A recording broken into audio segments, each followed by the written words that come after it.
السلام عليكم ورحمة الله وبركاته. إن الحمد لله نحمده ونستعينه ونستغفره ونعوذ بالله من شرور أنفسنا ومن سيئات أعمالنا. من يهديه الله فلا مضل له ومن يضلله فلا هادي له، وأشهد أن لا إله إلا الله وحده لا شريك له، وأشهد أن محمدا صلى الله عليه وسلم عبده ورسوله. يا أيها الذين آمنوا اتقوا الله حق تقاته ولا تموتن إلا وأنتم مسلمون. يا أيها الناس اتقوا ربكم الذي خلقكم من نفس واحدة وخلق منها زوجها وبث منهما رجالا كثيرا ونساء، واتقوا الله الذي تساءلون به والأرحام إن الله كان عليكم رقيبا. يا أيها الذين آمنوا اتقوا الله وقولوا قولا سديدا يصلح لكم أعمالكم ويغفر لكم ذنوبكم، ومن يطع الله ورسوله فقد فاز فوزا عظيما. ألا إن أصدق الكلام كلام الله، وخير الهدي هدي محمد صلى الله عليه وسلم، وشر الأمور محدثاتها، وكل محدثة بدعة، وكل بدعة ضلالة، وكل ضلالة في النار. أما بعد، حياكم الله جميعا. On se cours numéro 6 de Ainsi étaient nos pieux prédécesseurs. On va commencer, Inch'Allah Ta'ala, par le premier titre, la crainte de donner des fatwas. La crainte de donner des fatwas. Donc, on va dire, Bismillahirrahmanirrahim, Adi, Afwan. Naam.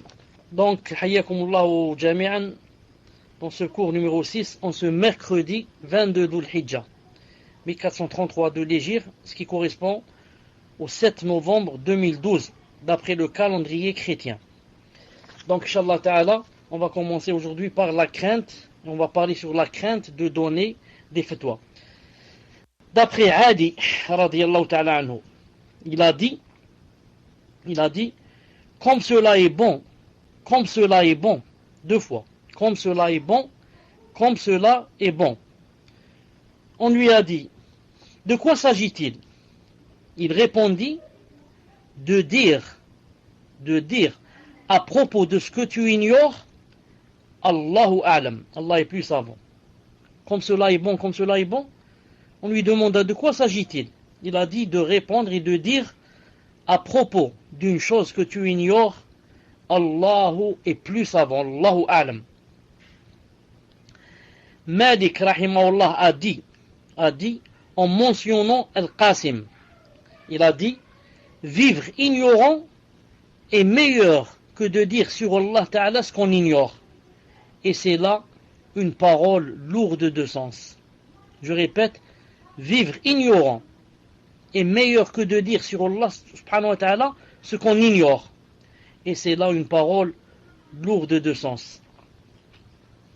Malik rahimahullah toujours rapporte Abdullah ibn Nafi', il a dit Abdullah ibn Nafi' interrogea Ayyub Sirtiyani qui ne lui répondit pas.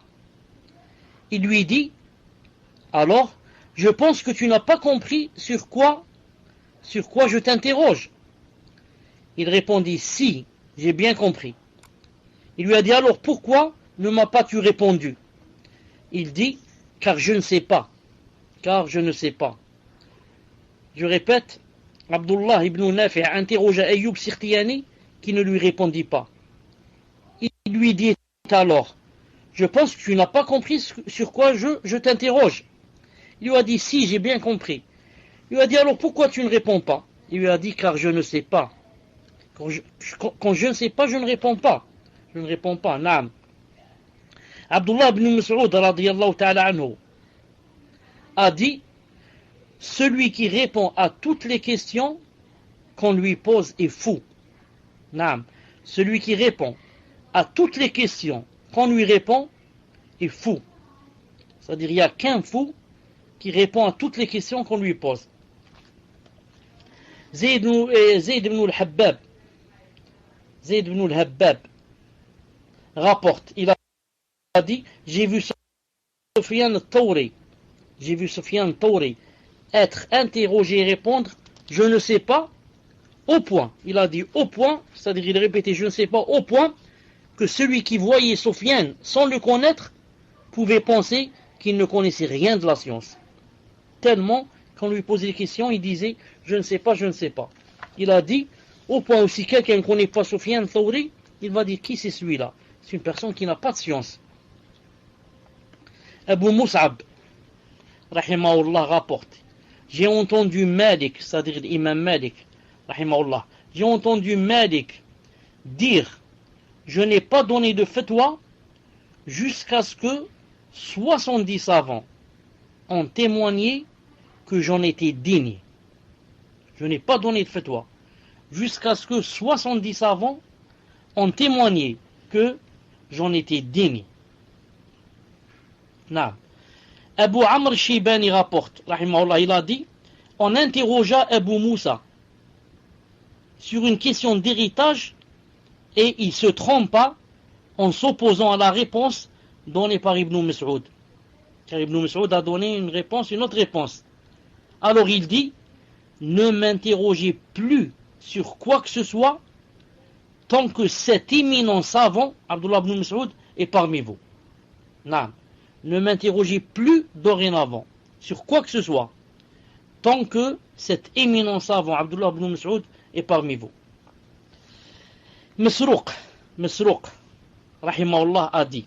Masruq, c'est qui? C'est un tabi'i, le fils d'un sahabi. Qu'est-ce que ça veut dire Masruq en arabe? Masruq, ça vient du verbe saraqa. Saraqa, il a volé. Masruq, c'est quelqu'un qui a été volé. Pourquoi on l'appelle Masruq? Il a été volé autrefois, quand il était enfant. Il a été kidnappé. Ensuite, ses parents l'ont retrouvé. Donc, on l'a appelé Masruq, le volé. Et moi, Masruq a dit, qu'est-ce qu'il a dit? Il a dit, donner une fatwa en toute équité et vérité, mais préférable au fait de partir en expédition une année entière. Il a dit, si je donne une fatwa, quelqu'un donne une fatwa, mais vraiment qui concorde avec le Coran et la Sunna, pour moi c'est préférable que d'aller pendant une année à faire une expédition, à faire des expéditions. Ibn Abi Layla rahimahullah rapporte, il a dit, j'ai rencontré 120 compagnons du prophète sallallahu alayhi wa sallam parmi les Ansar, et lorsque l'un d'eux était interrogé, il souhaitait que son frère le remplace en cela. J'ai rencontré 120 compagnons du prophète, alayhi salam, 120, parmi les Médinois. Et lorsque l'un d'eux était interrogé, il souhaitait que son frère le remplace en cela. C'est ça, la sincérité. Quand tu es avec quelqu'un, tu es sûr, là, tu le connais bien. Il a une tazkiya, tout le monde parle de lui en bien de science. Et tu es sûr qu'il est mieux que toi, que Allah Ta'ala lui a donné plus de haine que toi. Et que tu parles en sa présence, ça veut dire que tu cherches quoi? Tu cherches la réputation. Tu cherches que les gens te font des éloges. Car si tu étais sincère, tu n'aurais pas parlé. Tu as dit non, demandez à X. Pourquoi? X est avec nous, subhanallah.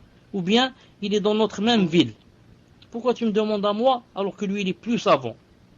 Donc, si tu parles en présence de quelqu'un qui a plus de haine que toi, ça veut dire en général que tu cherches quoi? Que tu cherches l'éloge des gens. Et tu cherches la réputation. Sauf si quoi? Sauf si celui qui est plus savant que toi t'a donné l'autorisation et t'a dit parle. Je ne veux pas parler aujourd'hui. Ou bien il veut te voir quel est ton niveau. Il te dit mal, je parle et moi je corrige. Naam. Et comme ça. Sha'bi, rahimahullah, l'un des grands tabi'in. Qu'est-ce qu'il a dit? Il a dit, je ne sais pas. Je ne sais pas, ça veut dire Allahu a'lam. Naam. Quand tu dis je ne sais pas, il a dit, ça représente la moitié de la science. Donc la science, ça se divise en deux moitiés. L'une des deux moitiés, c'est de dire quoi? C'est de dire je ne sais pas quand tu ne sais pas. Et de ne pas commencer à essayer de faire croire que tu sais, que tu as oublié ou là. Non, je ne sais pas. Après, je te donne la réponse. Je ne connais pas la réponse.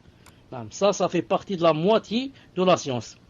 L'imam Malik rahimahullah rapporte. Al-Qasim se rendit chez un des gouverneurs de Médine.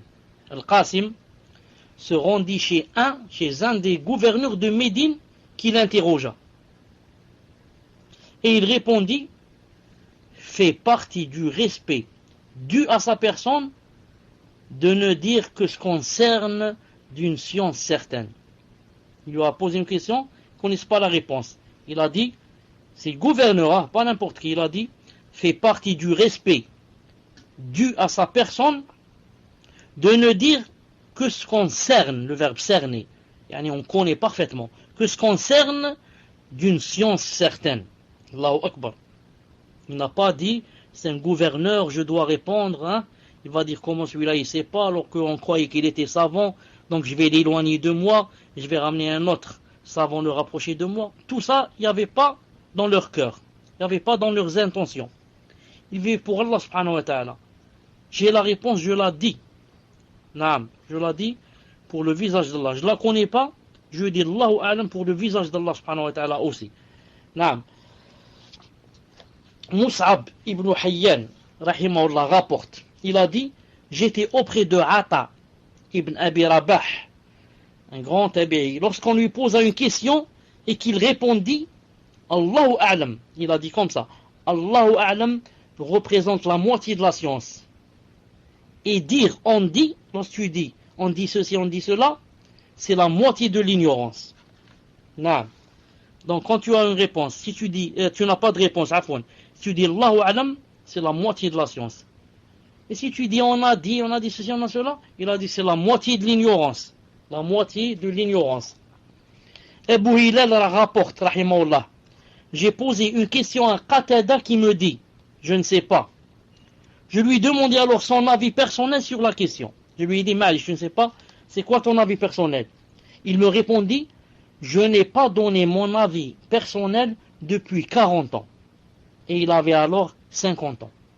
Il a dit, ça fait 40 ans que je n'ai pas donné mon avis personnel. Allahu Akbar. Khalid ibn Khaddash rahimahullah rapporte, j'ai posé 40 questions à Malik, Imam Malik rahimahullah, très connu, nous savons de Médine. Il a dit, j'ai posé 40 questions à Malik. Il n'a répondu qu'à 5 d'entre elles. Allahu Akbar. J'ai posé 40 questions à l'imam Malik rahimahullah et il n'a répondu qu'à 5 d'entre elles. C'est-à-dire, à 35 questions, il a dit Allahu a'lam. Allahu a'lam, Allahu a'lam, Allahu a'lam, 35 questions. Et 5 seulement, il a dit, voilà la réponse. Subhanallah al-azim. Ali ibn al-Madini, rahimahullah, Ali ibn al-Madini, c'est l'un des professeurs de Bukhari, rahimahullah. Ali ibn al-Madini rapporte, lorsqu'on interrogeait Sufyan ibn Uyayna, rahimahullah, il répondait Allahu a'lam. Nous demandions alors, qui devons-nous donc interroger? Subhanallah, si toi le savant, tu dis Allahu a'lam. Et nous donc, qui on va demander? À qui on va demander? Il répondait, interroger les savants et demander à Allah Ta'ala la réussite. Naam. Interroger les savants et demander à Allah subhanahu wa ta'ala le salut et la réussite. On demanda à Suhnun. Naam. On lui demanda, l'un des adeptes de l'imam Malik, on lui demanda, le savant peut-il dire, je ne sais pas, en ce qu'il sait? Est-ce que le savant peut dire, Allahu a'lam, en une chose qu'il sait? On te dit par exemple, combien il y a de salat en islam? Et tu sais qu'il y a 5 salats obligatoires. On te dit, combien il y a de salat obligatoires en islam? Est-ce que tu peux dire...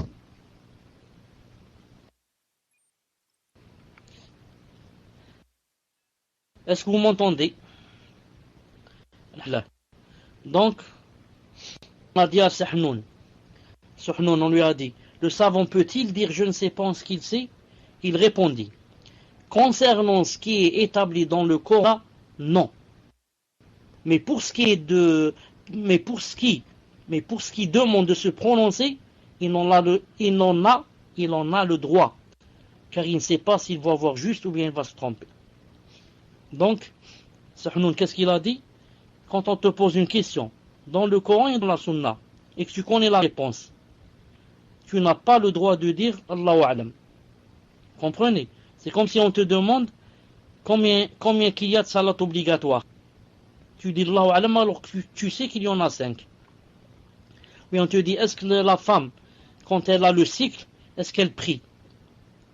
Tu dis Allahu A'lam, alors que tu sais qu'elle ne doit pas prier. Il a dit là, on ne dit pas Allahu A'lam. Non, on peut dire Allahu A'lam après avoir donné la réponse. Ça ne fait rien. Mais dire Allahu A'lam, je ne connais pas la réponse, alors que tu la connais, non. Mais quand est-ce qu'on dit non ici? Là, il a dit, quand tu ne connais pas la réponse, ou bien qu'on te demande de te prononcer et que tu ne connais pas la réponse. On te pose une question, tu ne connais pas sa réponse. Dans la Aqidah, on te dit par exemple, est-ce qu'Allah subhanahu wa ta'ala, par exemple, là, est-ce qu'Allah subhanahu wa ta'ala, est-ce qu'il parle en arabe, par exemple, là, tu ne connais pas la réponse, on te dit, dans ton avis, prononce-toi. Tu dis, à mon avis, il parle en arabe. Vous avez compris? Ça c'est haram. Ça c'est haram. Non, car tu peux dire juste comme tu peux te tromper. Et la plupart du temps, tu vas te tromper, surtout dans la Aqidah. Des champs dans lesquels on ne peut pas faire d'efforts. Et toujours Suhnun, rahimahullah a dit, il a dit, je n'ai vu personne vendre ça dans l'eau pour la vie d'ici-bas d'autrui en dehors de celui qui donne une fatwa. Je n'ai vu personne vendre sa vie dans l'au-delà pour la vie d'ici-bas d'autrui en dehors de son une fatwa. Celui qui donne une fatwa, il a dit c'est comme s'il avait vendu sa vie de l'au-delà pour la vie d'ici-bas, pour la vie d'ici-bas. Quand on dit donner une fatwa, ce n'est pas répondre, comme je viens de dire, à quelque chose que tu connais. Donner une fatwa, ça veut dire qu'il y a une chose nouvelle qui vient de se produire, une chose nouvelle. Et dont les savants n'ont pas encore parlé. Et on te demande de chercher c'est quoi la fatwa. Vous comprenez? C'est ça la fatwa. Quand on dit X, il donne des fatwas, par exemple. C'est tu réponds à une question qui a une situation nouvelle, qui ne s'est pas encore produite dans les temps du prophète ou bien des sahabis ou bien des salafs ou bien des savants. Et on te demande si je puis dire par exemple, c'est un exemple. Par exemple,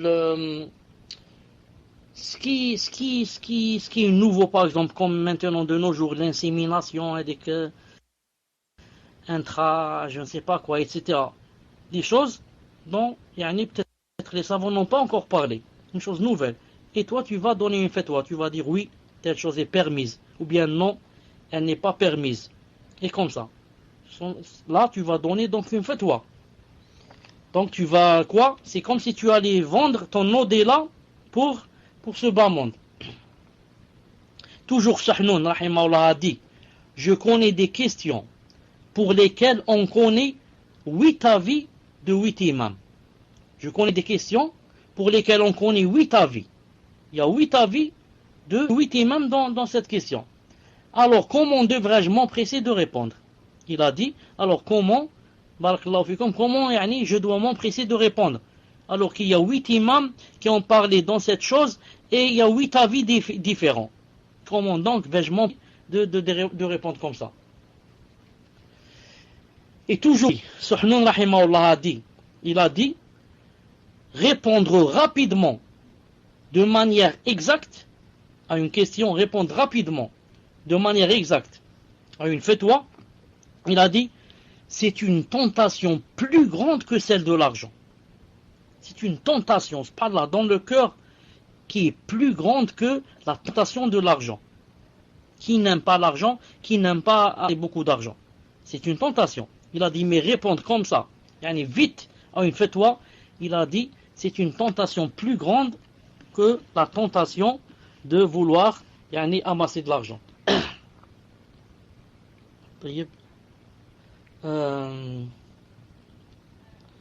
Et Abu Zur'a, rahimahullah, écoutez ce qu'il a dit, écoutez ce que Abu Zur'a, rahimahullah, il a dit, m'étonne de celui qui se prononce sur les questions de divorce, écoutez bien divorce, la France, divorce, je m'étonne de celui qui se prononce sur les questions de divorce alors qu'il connaît moins de 100 000 hadiths. Allahu Akbar, ça fait rire. Il a dit, je m'étonne sur celui qui se prononce sur les questions de divorce, alors quoi? alors qu'il connaît 100 000 hadiths.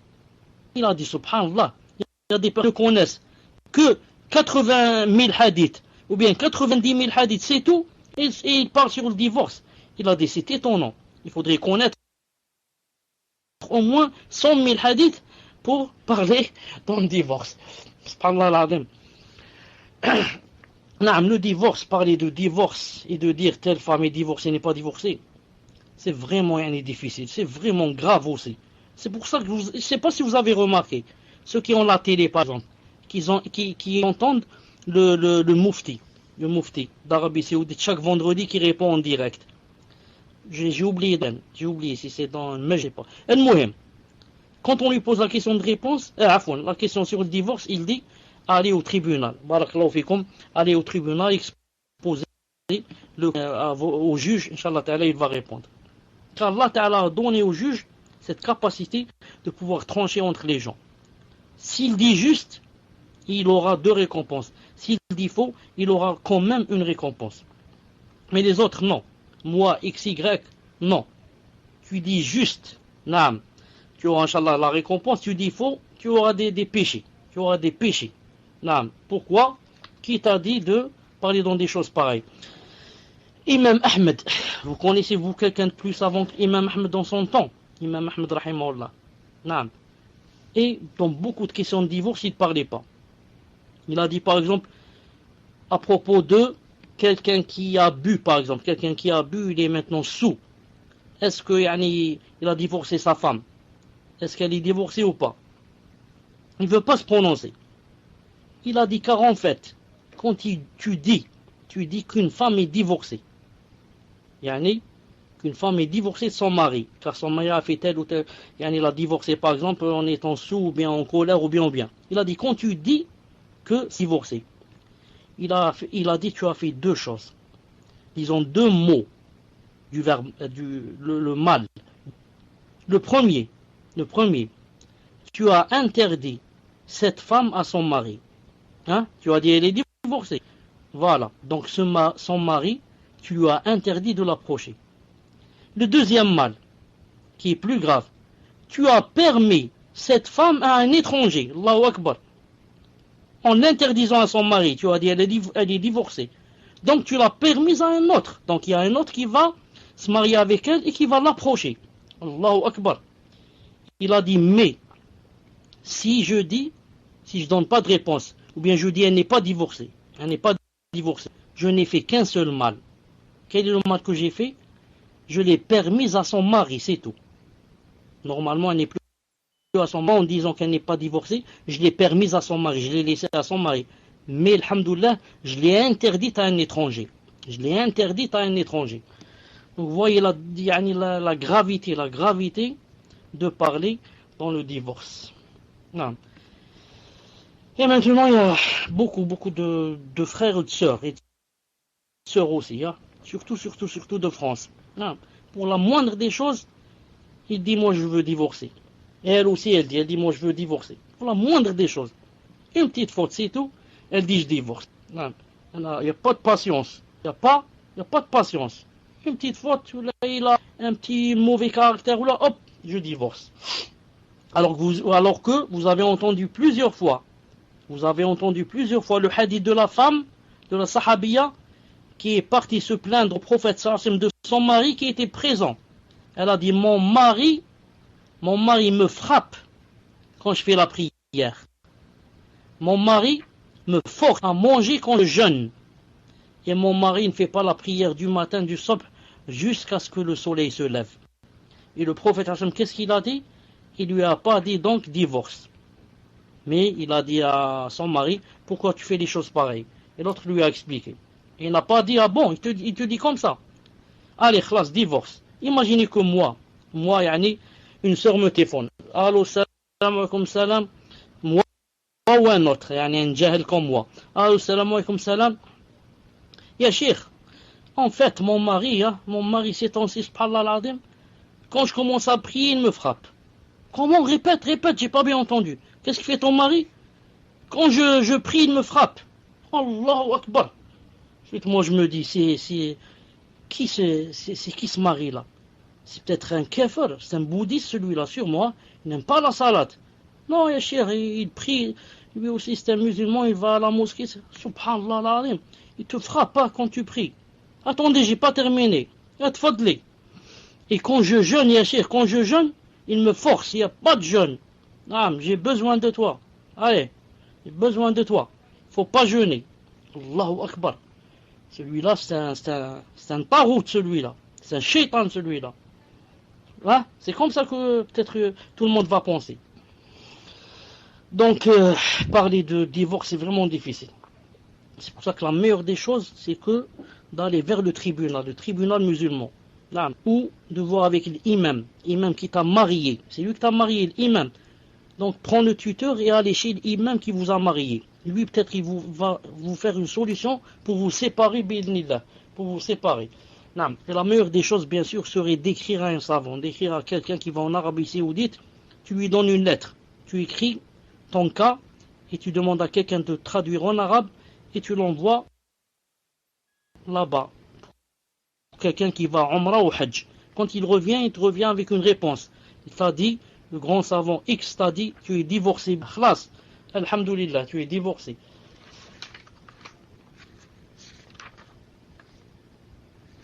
Uqba rahimahullah rapporte. Il a dit, j'ai accompagné Ibn Omar, le grand sahabi, le fils de Omar al-Khattab. Je l'ai accompagné 34 mois. 34 mois. Et très souvent, il était interrogé et répondait Allahu A'lam. Il a dit, je l'ai accompagné 4 mois.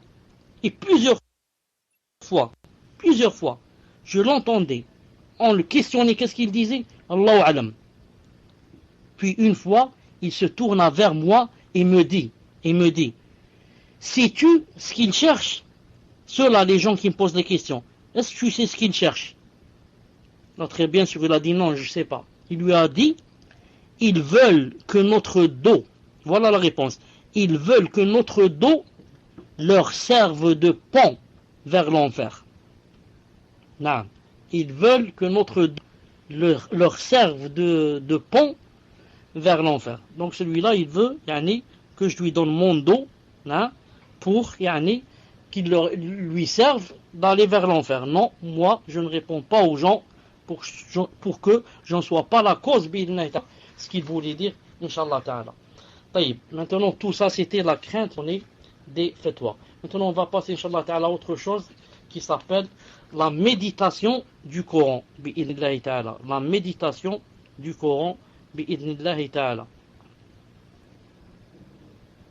Nafi' rahimahullah rapporte. Il rapporte que lorsque Ibn Omar, Abdullah ibn Omar, radiyallahu ta'ala anhu, récitait le Coran, il réprouvait qu'on lui parle jusqu'à ce qu'il termine de lire ce qu'il voulait. Lorsqu'Abdullah ibn Omar récitait le Coran, il réprouvait, il ne voulait pas qu'on lui parle jusqu'à ce qu'il termine de lire ce qu'il voulait. C'est pour ça que quelqu'un, quand il veut lire le Coran, il veut lire surtout du livre, c'est difficile de lire comme ça, par exemple, être dans une pièce avec les enfants et sa femme, etc., et lire. Parce que quoi? À chaque minute, il y a quelqu'un qui va te poser une question, ou bien qui va te dire une chose, ou bien qui va te demander une chose, ou bien, surtout s'il y a les enfants. Celui-là, il vient sur ton giron, celui-là, il monte sur ta tête, celui-là, c'est pas possible de lire comme ça. C'est pas possible de lire comme ça. C'est pour ça que des fois, moi je pense, Wallahu ta'ala alam, que quand quelqu'un est en train de lire, par exemple le Coran, et qu'il voit par exemple qu'il n'a pas le cœur, il n'a pas le cœur dans le Coran, il est en train de penser à des choses, à chaque fois on le coupe, il répond, à chaque fois il dit ceci, ferme la porte, éteins la lumière, ceci, cela, il vaut mieux qu'il arrête. Il vaut mieux qu'il arrête, qu'il ferme le livre, plutôt que de lire comme ça et de ne pas avoir la tête avec lui, et ni le corps avec lui. Qu'il ferme le livre jusqu'à ce qu'Inch'Allah qu'il soit au moment opportun, où il se sent seul, où là il est seul, où là il a fermé la chambre, où là il commence à lire. Sinon, c'est pas une bonne façon de lire. Al-Muhim. Nafi', attendez, ça rapporte aussi, Nafi', rahimahullah, rapporte aussi que lorsqu'Ibn Omar, toujours Abdullah ibn Omar, lorsqu'Abdullah ibn Omar, radiyallahu ta'ala anhu, réciter ce verset, le verset où Allah Ta'ala a dit Alam ya'ni lilladhina amanu an takhsha'a qulubuhum li dhikrillah. Alam ya'ni lilladhina amanu an takhsha'a qulubuhum li dhikrillah. C'est-à-dire en français le verset, le temps n'est-il pas venu pour ceux qui ont cru, ou ceux qui croient, que leur cœur s'emplisse de crainte à la mention d'Allah Azza wa Jal. Lorsqu'il disait ce verset, le moment n'est-il pas venu pour ceux qui ont cru que leur cœur s'humilie à l'évocation d'Allah Azza wa Jal et devant ce qui est descendu de la vérité. C'est-à-dire, c'est une question, une question, Allah subhanahu wa ta'ala, il blâme, il dit, le moment n'est-il pas venu pour ceux qui ont cru que leur cœur se remplisse d'humilité lorsqu'ils invoquent Allah subhanahu wa ta'ala. Et pour le Coran qui est descendu, il a dit, alors Abdullah ibn Omar pleurait jusqu'à être pris de sanglots. Lorsqu'Abdullah ibn Omar arrivait à ce verset-là, Alam ya'ni lilladhina amanu an takhsha'a qulubuhum li dhikrillah, il a dit, il pleurait jusqu'à être pris de sanglots. Abdullah ibn Mas'ud radiyallahu ta'ala anhu a dit, ces cœurs, les cœurs là, les cœurs que nous avons, ne sont que des récipients. Ce sont en fait des récipients. Alors, remplissez-les donc de Coran et de rien d'autre. Il a dit, nos cœurs ne sont que des récipients. C'est un récipient qui est là vide et qui t'attend. Avec quoi tu vas le remplir? Il a dit, remplissez-le de Coran et de rien d'autre. Quand on dit Coran et Sunna, bien sûr.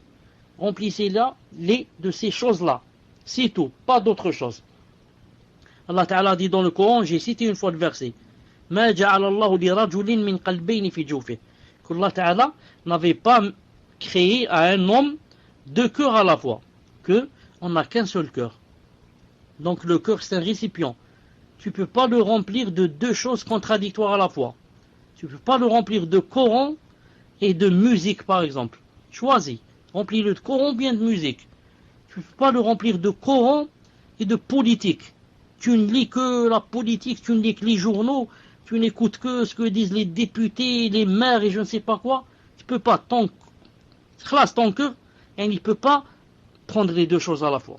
Choisis, remplis-le de ce qu'aime Allah Ta'ala, de la sunna, ce qu'ont dit les savants, ou bien remplis-le de politique et d'autres choses. Non. Il faudrait que tu choisisses à ton cœur qui est un récipient. De quoi le remplir? Comme disent les savants, subhanallah al-azim, ils disent que regardez les personnes qui ont vécu avec Allah, qui ont vécu pour lui, qui ont vécu pour la science, qui ont vécu pour l'apprentissage du Coran, de la sunna. Non, pour eux à la fin, quand ils sont dans l'agonie, etc., c'est facile pour eux de dire Shadun la ilaha illallah, ou bien de dire la ilaha illallah Muhammad Rasulullah, ou bien de lire le Coran avant de mourir. C'est facile. Les autres, à la dernière minute, non, même tu lui dis mon père, dis la ilaha illallah, il ne peut pas dire facilement. Il ne peut pas dire, comme a dit quelqu'un. On lui disait dis la ilaha illallah. Il dit n'oubliez pas que j'ai laissé 7 camions, hein. C'est pas 6. Attention, on va vous tromper après, hein. J'ai laissé 7 camions, pas 6. Attention, hein, le 7e il est chez Y. Et dis la ilaha illallah. Dis la ilaha, tu vas mourir. Tu es dans l'agonie. N'oubliez pas que telle et telle chose aussi, il faut aller chez X. N'oubliez pas que j'ai laissé chez X 100 euros. Hein, allez me les ramener. Subhanallah al-Azim. Ibn al-Qayyim dit, rahimahullah dit, on disait à quelqu'un, dis la ilaha illallah avant de mourir. Dis la ilaha illallah. Il disait, tin, comme ça. Tin. Pourquoi il a dit toute sa vie jouer de la guitare? Tin. Dis la ilaha illallah, tu vas mourir. Tin. La hawla wa la quwwata illa billah. Donc fais pas exprès. C'est d'après comment tu as vécu. Non. Qu'est-ce qu'il y a dans ton cœur? C'est comme la marmite. La marmite, elle bout, du verbe bouillir. Elle bout de ce qu'il y a à l'intérieur. Tu as mis des pommes de terre, c'est la pomme de terre qui bout. Tu as mis des lentilles, c'est les lentilles, c'est l'odeur des lentilles. Et comme ça. Tu peux pas mettre des pommes de terre et ensuite tu vas découvrir, tu vas trouver des poissons. C'est pas possible. C'est la pomme de terre. La même chose ce qui sort de ta bouche. Ce qui sort de ta bouche, c'est d'après ce qu'il y a dans ton cœur. ce qu'il y a dans ton cœur. Regardez, il y a des gens, par exemple, qui se sont donnés à fond à la politique. Dis-lui de te citer un seul, je parle des musulmans, dis-lui de te citer un seul hadith, un seul, le hadith le plus connu, innamal a'malu binniyat. Il ne peut pas te le citer. Il ne peut pas, il ne connaît pas. Non, seulement la politique, les députés, les maires, les juges, les ceci, cela. Regardez les gens qui sont accros au football. Football. Parle-lui de qui tu veux des footballeurs, il va te le citer. Avec, comment s'appelle sa femme et ses enfants. Dans quelle équipe il joue, quel est le dernier match qu'il a joué, quel est le numéro qu'il porte dans son tricot, dans quel club il est, où est-ce qu'il était, où est-ce qu'il va aller, ceci, cela, par cœur, il connaît par cœur. Dis-lui maintenant de te parler de Abu Huraira. C'est qui Abu Huraira? Parle-moi un peu de lui. Il ne peut pas. Il ne le connaît pas. Il n'a jamais entendu ce sahabi. Pourquoi? Il n'a pas vécu pour ces choses-là. Il a vécu pour le football. Du matin au soir, football. Ses amis tous parlent du football. Ses connaissances ne parlent que du football. Là, son cœur, il est seulement pour le football. Subhanallah. Qu'Allah subhanahu wa ta'ala nous préserve.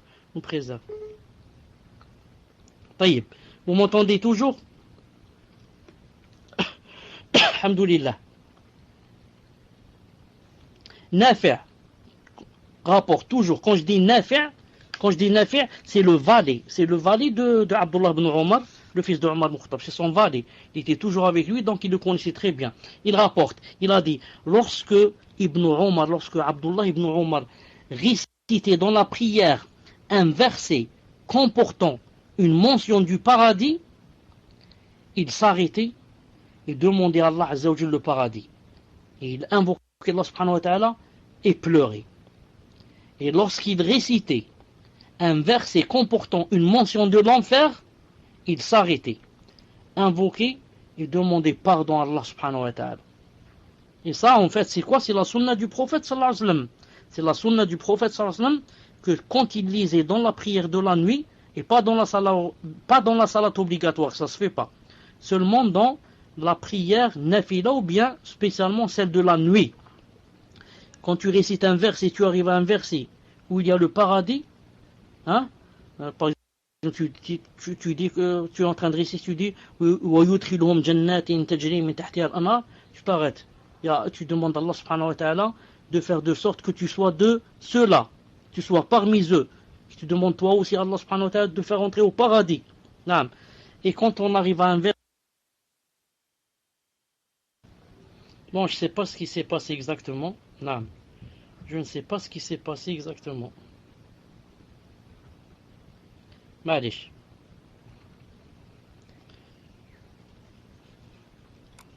Est-ce que vous avez entendu Abdullah ibn Omar qui accomplissait la prière et lorsqu'il parvint à ce verset, vous n'atteindriez la vraie piété que si vous faites largesse de ce que vous chérissez. Il a dit, il a affranchi alors une servante qu'il voulait épouser alors qu'il était encore dans la salat. Il a affranchi une servante qu'il voulait épouser alors qu'il était encore dans la salat. Dans la salat, il a mis déjà la niya de l'affranchir. Affranchir qui?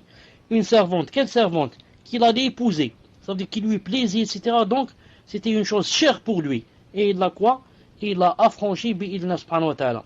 Car le verset, qu'est-ce qu'il a dit? Il a dit que vous n'atteindriez jamais la vraie piété que lorsque vous faites aumône d'une chose que vous chérissez. Lorsque quelqu'un veut atteindre la piété, il doit quoi? Il doit donner de quoi? De ce qu'il chérit. Des choses qui sont chères de lui et non pas donner des choses qu'il allait jeter. Certaines personnes, par exemple, ont des vêtements qu'ils doivent jeter. On va dire, pour ne pas jeter ça, je vais les donner en aumône. Inch'Allah ta'ala, tu auras quoi? Tu auras des récompenses. Inch'Allah ta'ala. Mais, est-ce que vous m'entendez là? Est-ce que vous m'entendez? Il y a des problèmes dans le paltok. Il y a des problèmes. Est-ce que vous m'entendez? Alhamdulillah. Mais si vraiment tu veux atteindre la piété et avoir le statut de pieux, il faudrait que tu donnes des choses que quoi? Qui sont chères pour toi. Et alhamdoulilah, Allah Ta'ala n'a pas dit donne la chose chère et donne là il reste, prive-toi de la chose chère. Non, il a dit tu donnes d'elle, tu donnes un peu d'aide. Comprenez? Tu as deux choses, tu en donnes une. Tu as 5, 6, tu en donnes une. C'est pas tu la donnes elle-même et tu restes comme ça. Mais si tu peux la donner quand, même si elle est chère pour toi, la donner et t'en priver, alhamdoulilah, c'est un très haut statut.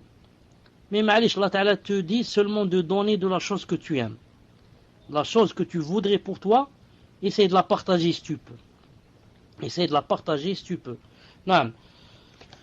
Il y a des gens par exemple, tu as des invités. Quelqu'un vient chez toi. Et tu avais auparavant acheté quoi? Tu avais acheté par exemple, disons un poulet. Tu as dit je vais le farcir ou je vais je ne sais quoi. Maintenant les invités sont venus. Et tu l'as même préparé, etc. Tu as les mêmes commencé à manger. Et voilà qu'ils sont rentrés, les invités. Ils sont venus au moment du dîner. Ça se fait pas, mais ils sont arrivés maintenant. Est-ce que tu es prêt à leur donner ce poulet pour qu'ils le mangent? Ou bien tu vas le laisser pour toi et tes enfants et leur faire cuire vite, un peu de quoi? Un peu de maraconé. Comment ça, macaroni, afon. Tu vas dire, attends, c'est facile, donc un peu d'eau, je jette du macaroni et dans un quart d'heure, il va être prêt. Ou est-ce que tu vas leur donner le poulet que tu avais farci spécialement pour toi et tes enfants? Donc, Allah Ta'ala dit, tu n'atteindras pas la piété jusqu'à ce que tu donnes de la chose qui est chère pour toi. La chose qui est chère pour toi. Naam.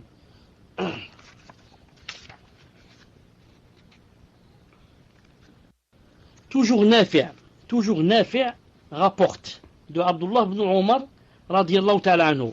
Il a dit, Ibn Omar n'a jamais récité ces deux versets de la fin de la sourate al-Baqarah sans pleurer.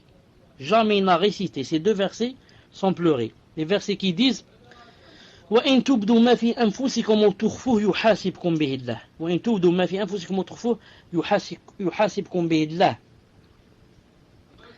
Que vous manifestiez ce qui est en vous ou que vous le cachiez, Allah Ta'ala vous en demandera compte. Et il disait, c'est là un compte difficile. Car Allah Ta'ala a dit que vous manifestiez ce qui est en vous, dans vos cœurs, ou bien que vous le cachiez, Allah Ta'ala va vous demander demain le compte de cela. C'est pour cela que vraiment il avait peur et il disait c'est un compte difficile. Abdullah ibn Abi Malika rapporte, il a dit, j'ai accompagné Ibn Abbas radiyallahu ta'ala anhu de la Mecque à Médine. Et lorsqu'il s'arrêtait, il priait la moitié de la nuit. Alors Ayyub lui demanda comment était sa récitation. Il disait comment il récitait. Il répondit, il récita وَجَاءَتْ سَكْرَةُ الْمَوْتِ بِالْحَقِّ ذَلِكَ مَا كُنْتَ مِنْهُ تَحِيدٌ. Il récita ce verset qui dit l'agonie de la mort viendra en toute vérité. On lui dira donc voilà ce dont tu t'écartais. Il disait, il récitait doucement et poussait de longs sanglots.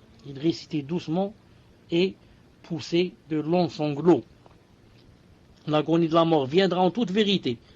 On lui dira voilà ce dont tu t'écartais. Voilà la chose dans laquelle tu ne voulais pas, à laquelle tu ne voulais pas penser. La chose pour laquelle tu n'as pas travaillé. La mort. La chose pour laquelle tu étais distrait. Tu passais ton temps à plaisanter, à jouer, à rire, à te faire oublier. En fait, pourquoi les gens qui sont loin du vrai chemin, pourquoi ils passent leur temps à plaisanter, jouer et à boire et à se droguer, etc. Justement, ils veulent oublier. Vous avez compris? Ils ne peuvent pas admettre qu'il y a la mort et que cette mort, il faut se préparer. Il faut travailler pour demain, travailler pour récolter. Alors il dit, moi je voudrais oublier. Pour oublier, c'est pas possible. Tu ne peux pas oublier une chose qui va venir indubitablement. Donc, le seul moyen, c'est de quoi? C'est de perdre la raison. Je vais me saouler en chantant, en riant, en plaisantant, en dansant, en ceci, en cela, en buvant, jusqu'à ce que j'oublie. Mais c'est pas possible que tu t'oublies. Demain, quand tu vas travailler, tu vas te réveiller, la chose viendra de nouveau. entre tes yeux. Donc tu seras obligé quoi? Yani de refaire la même chose pour oublier comme ça.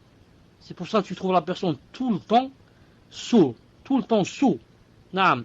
Soit qu'elle est sourd yani en buvant, ou bien sourd yani dans les tentations. C'est juste pour oublier. Alors Allah Ta'ala dit, l'agonie viendra en toute vérité. On te dira, voilà ce dont tu t'écartais. Voilà ce dont tu voulais yani, oublier, t'écarter. Mais elle est venue en toute vérité. Ce jour-là, celui qui était croyant et qui a fait des efforts, qui a adoré Allah, dira Alhamdulillah, Alhamdulillah, Ya Allah, c'est toi qui m'as aidé, Ya Allah, c'est toi qui m'as aidé, Alhamdulillah, Alhamdulillah, j'ai fait mon possible d'adorer Allah subhanahu wa ta'ala ce que j'ai pu. J'ai fait mon possible pour yani, m'éloigner des grands péchés. Je ne dis pas des petits péchés, je parle des grands. Pour m'éloigner des grands péchés au maximum. Ya Allah, c'est vous qui m'avez aidé, Alhamdulillah, Alhamdulillah. Et celui qui suivait ses tentations, ses passions, il va dire, c'est trop tard. Qui maintenant peut m'aider? Est-ce qu'il y a quelqu'un? Il n'y aura personne. Naam, c'est pas la peine. À qui téléphoner? Personne ne pourra t'aider. Là, c'est trop tard. Trop tard maintenant. Ah, il commence. Ah, si je savais. Ah, si Allah Ta'ala va me rallonger un peu de ma vie. Ah, si seulement 2 ou 3 jours. Ya Allah. Donnez-moi seulement 2 ou 3 jours pour me rattraper. Ya Allah. 1 heure. Ya Allah. Allongez-moi dans ma vie 1 heure. Juste pour faire les ablutions et de commencer à prier. Prier pendant toute cette heure. Et donnez-moi juste le temps de donner l'argent que j'ai dans la banque. Je vais le donner tout. Fissabillah. Il y a une mosquée là dans mon quartier. Elle n'est pas construite encore. C'est moi qui vais la construire. Ya Allah, donnez-moi seulement 1 heure. 1 heure de temps. C'est trop tard. C'est trop tard. Non, tu t'es pas préparé. Tu savais que tu allais arriver coûte que coûte à ce moment-là. Ce moment décisif. Tu vas aller de cette vie vers l'au-delà. Je t'ai donné 50 ou 60 ans dans ta vie. 50 ou 60 ans. Tu n'as pas voulu. À chaque fois, je te donnais quoi? Je te donnais des leçons. Pour que tu te rattrapes, pour que tu te réveilles. Des maladies, des tremblements de terre, on s'appelle ça, qu'il y a dernièrement aux États-Unis, avec Cassandre, ou là, comment il s'appelle? Comment ça s'appelle? Les orages, les ceux-ci, les ceux-là. Les cyclones, les tsunamis, jamais vous vous réveillez, jamais. Allah Ta'ala dit dans le Coran, أَوَلَا يَرَوْنَ أَنَّهُمْ يُفْتَنُونَ فِي كُلِّ عَامٍ مَرَّةً أَوْ مَرَّتَيْنِ ثُمَّ لَا يَتُوبُونَ لَهُمْ يَذَّكَّرُونَ. Un verset très clair. Ne voit-il pas, dommage, j'ai pas le verset devant moi en français, ne voit-il pas que 2 fois par an, 1 fois ou 2 fois par an, je leur donne des choses, je leur donne des fitnas, des problèmes, des mashakil, des cyclones pour qu'ils se réveillent. Non, il a dit, mais ni ils se réveillent, ni ils font la tauba, ni rien. Non, ils ont le cœur scellé, Alhamdulillah, الذي هدانا لهذا. Alhamdulillah, الذي هدانا لهذا وما كنا لنهتدي لولا أن هدانا الله. طيب, Abdullah ibn Urwa, ibn Zubayr rapporte, il a dit, j'ai demandé à ma grand-mère Asma, vous connaissez Asma, la sœur de Aïcha, la sœur seulement de père, j'ai demandé à ma grand-mère Asma, comment étaient les compagnons du prophète sallallahu alayhi wa sallam lorsqu'ils entendaient le Coran. Elle a dit, leurs yeux pleuraient et leur peau frissonnait, comme Allah Ta'ala les a décrits. Comme ça elle a dit. Leurs yeux pleuraient et leur peau frissonnait, comme Allah Subhanahu wa Ta'ala les a décrits. Sha'bi rahimahullah a dit, lorsque tu récites le Coran, fais-le comprendre à ton cœur et fais-le entendre à tes oreilles. Lorsque tu récites le Coran, tu dois faire 2 choses. Premièrement, tu le fais entendre à tes oreilles. D'accord, ça c'est sûr. Mais la deuxième, fais-le comprendre à ton cœur. Médite ce que tu es en train de lire. Tu n'es pas un perroquet. Tu récites n'importe quoi, tu dis n'importe quoi, c'est pas ce que tu récites. Tu ne récites pas pour réciter. Tu récites d'abord pour méditer, pour que tu comprennes que t'as dit Allah subhanahu wa ta'ala. Qu'est-ce qu'il est en train de te demander? Car à chaque fois que tu lis un verset où c'est dit, où ça commence par ô vous les croyants, ça veut dire attends-toi à une des 2 choses. Ou bien il va t'ordonner une chose, ou bien il va t'interdire une chose. Donc s'il te l'ordonne, médite pour commencer à faire cette chose. Mais s'il t'interdit, donc, prépare-toi à t'éloigner de cette chose. Non, c'est pas tu lis pour lire seulement. C'est pour ça que Muhammad ibn Abi Sammah, rahimahullah, il a dit, combien de ceux qui mentionnent Allah oublient en réalité Allah Ta'ala. Et combien de ceux qui font craindre Allah se jettent dans les interdits d'Allah. Et combien de ceux qui appellent Allah fuient en réalité d'Allah. Et combien de ceux qui récitent le livre d'Allah sont en réalité dépourvus des versets d'Allah. Hafs ibn Omar al-Juhfi rapporte, il a dit Daoud al-Ta'i, rahimahullah, fut souffrant plusieurs jours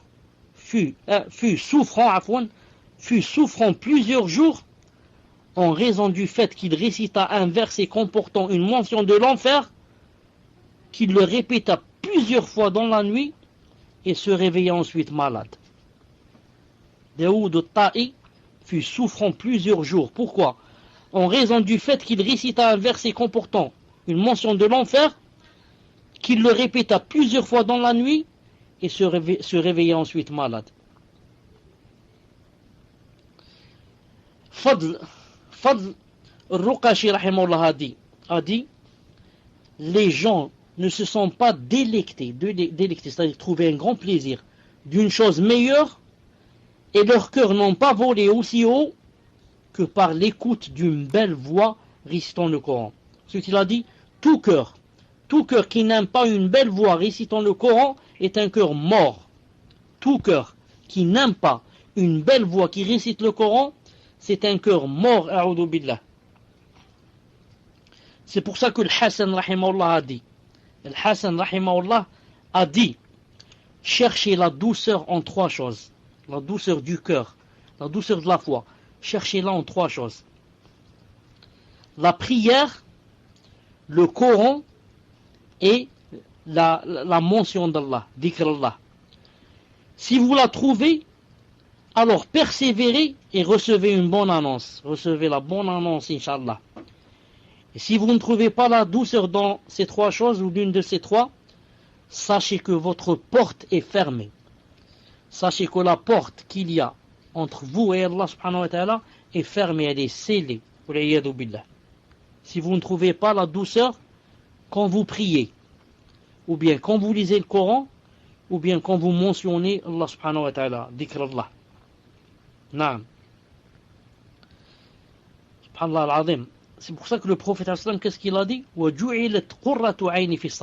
a dit, la meilleure chose que je puisse voir de mes yeux, la délectation des yeux, m'a été mise, alhamdoulilah, dans la salat. À chaque fois qu'il avait un problème, il rentrait dans la salat.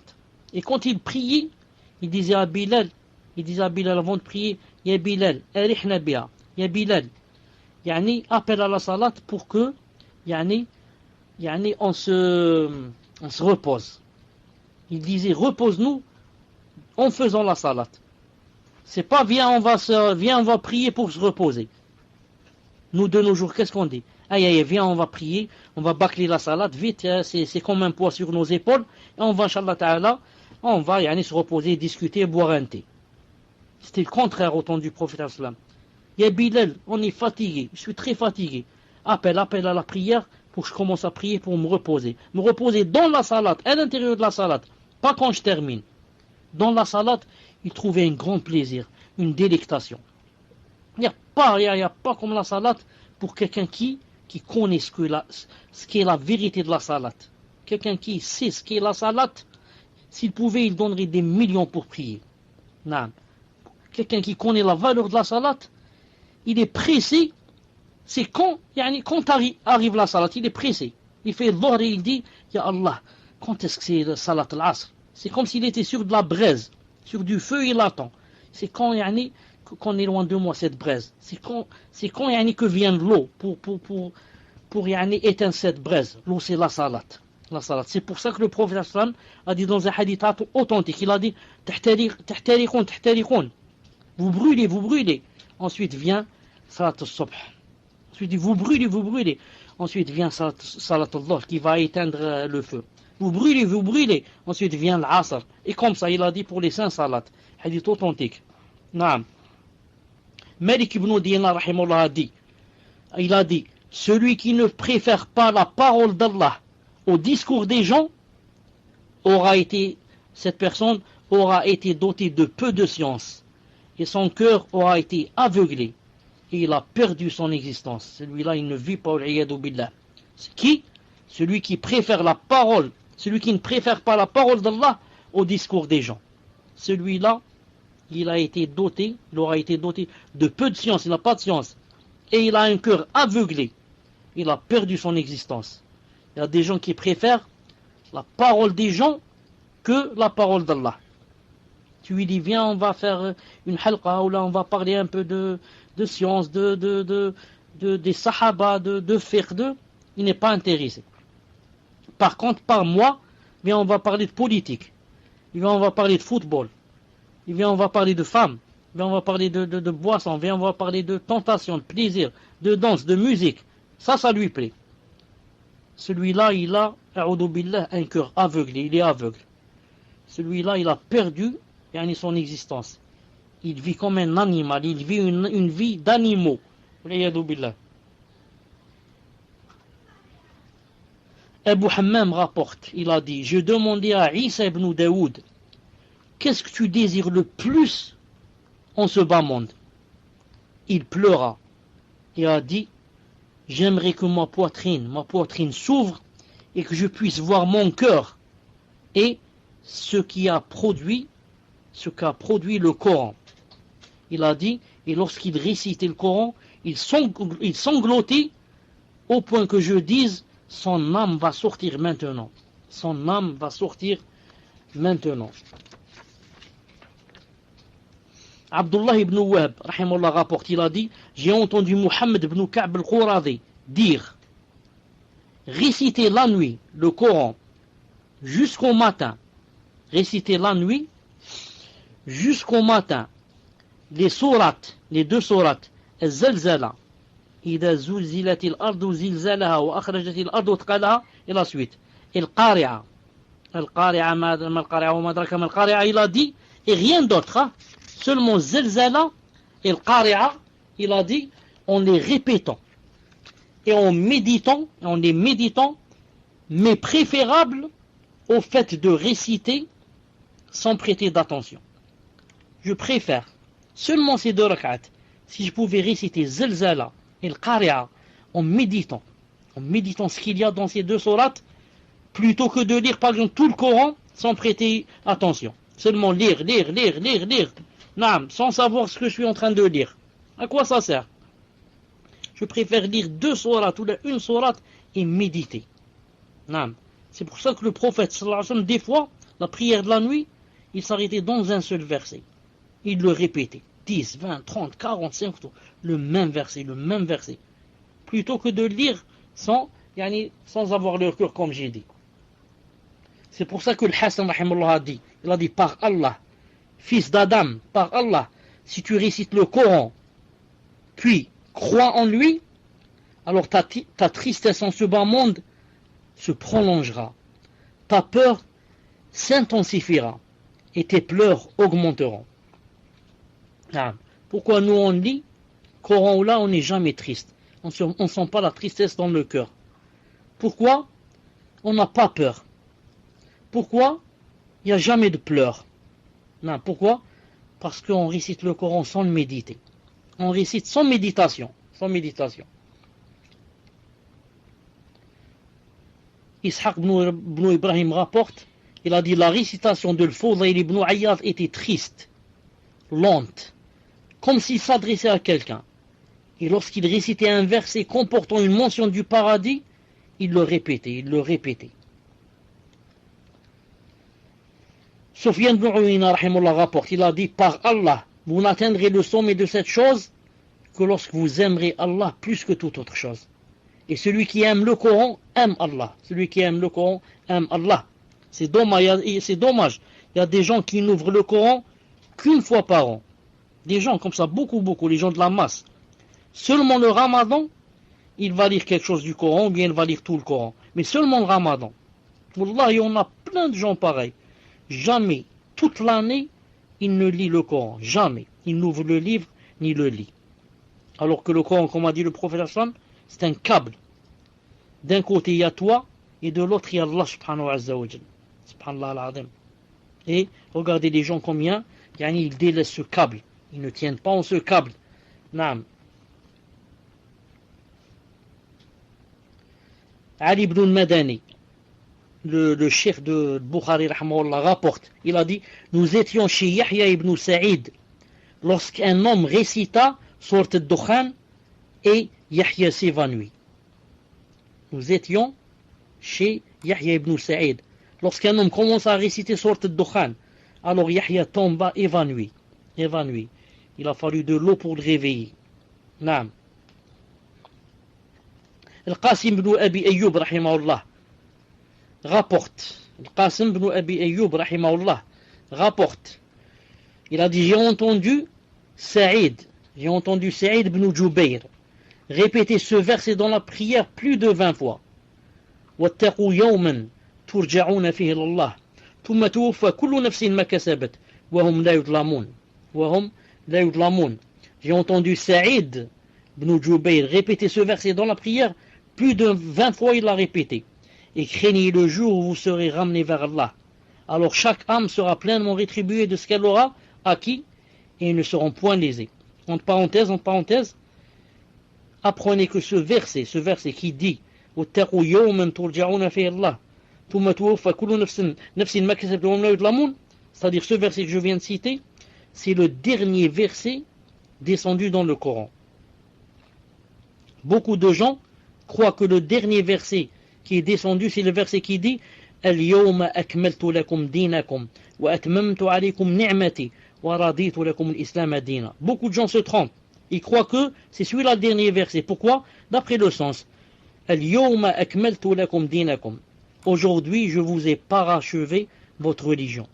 Donc ils disent donc c'est le dernier verset. Alors c'est pas celui-là le dernier verset. Mais le dernier verset c'est celui-là. Car le premier que j'ai cité, je vous ai parachevé votre religion, le prophète Aslam a vécu, après ce verset, il a vécu trois autres mois. Alors que quand ce verset est descendu, et craignez le jour où vous serez ramenés vers Allah, il n'a pas vécu longtemps, il est mort après ce verset. Quant à la dernière sourate qui est descendue, bien sûr, la dernière sourate c'est إِذَا جَاءَ نَصْرُ اللَّهِ وَالْفَتْحُ وَرَأَيْتَ النَّاسَ يَدْخُلُونَ فِي دِينِ اللَّهِ أَفْوَاجًا فَسَبِّحْ. Vous connaissez le verset, c'est le dernier Coran qui est, la dernière sourate qui est descendue. Sourate, j'ai dit l'As, sourate, إِذَا جَاءَ نَصْرُ اللَّهِ وَالْفَتْحُ. نعم, la dernière sourate. Et le dernier verset c'est celui-là. طيب.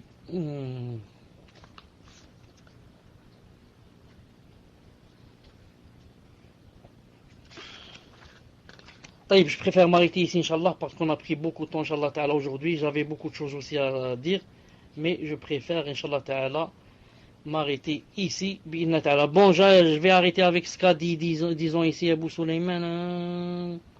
Il a dit, Abu Sulayman Darani rapporte, il a dit, Ali ibn al-Fudayl ne pouvait réciter Sourate al-Qari'a. Ali ibn al-Fudayl, il a dit, il ne pouvait réciter Sourate al-Qari'a. Pourquoi il a dit? Et on ne pouvait la lui lire. Tellement, quand il la lisait, il se mettait, il pleurait, en sanglots, il tombait évanoui. Il a dit jamais il ne pouvait la lire, ni on pouvait la lui lire. Et Moussa ibn Aouya rapporte, il a dit, le calife Haroun Rachid, vous connaissez tous, il a dit, il dirigea la prière de l'aube à la mosquée sacrée. Et il récita les sourates Ar-Rahman et Al-Waqi'a. Il a dit, je souhaitais qu'il ne cesse de réciter, tant sa récitation était belle. Puis je me suis rendu auprès de l'Fudayl, et je l'ai entendu dire, pauvre Haroun, il récite Ar-Rahman et Al-Waqi'a, sans savoir ce qu'elle comporte comme signification. Pauvre Haroun, il lit Sourate Ar-Rahman et les Sourate Al-Waqi'a, Masha'Allah, mais dommage, il ne sait pas ce qu'elle comporte comme signification. Voilà, Inch'Allah Ta'ala, pour aujourd'hui. Subhanakallahumma bihamdik, shahadu la ilaha illa ant, astaghfiruka wa atubu ilayk. J'aurais aimé parler de l'importance accordée à la prière, Mais on laisse ça, Inch'Allah Ta'ala, pour le prochain mercredi, bi'idnillahi ta'ala.